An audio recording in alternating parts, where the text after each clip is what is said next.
সুপ্রিয় শিক্ষার্থীরা সবাইকে জানাচ্ছি স্বাগতম। আমি আজকে তোমাদেরকে যে বিষয়টা দেখাবো এটা হচ্ছে কীভাবে সহজেই আমরা ইউকে ইংলিশ সাউন্ডগুলো করতে পারি।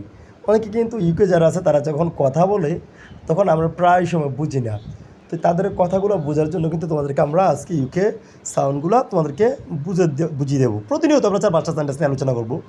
আই ডোন্ট লাইক টি, আমরা যখন ব্রিটিশ সিস্টেমে কথা বলি তখন বলে আই ডোন্ট লাইক টি। এটাকে আমরা যখন ফরেনারদের সাথে মানে ইউকে সিস্টেমে কথা বলবো I don't like tea.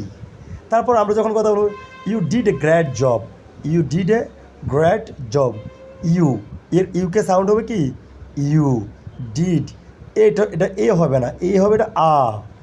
You did a, এটা গ্রেট হবে গ্রেট জব।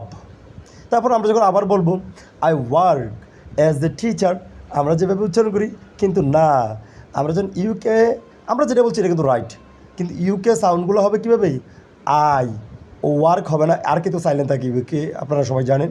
তা I work as a teacher, এটা হবে teacher. Thank you so much সবাইকে।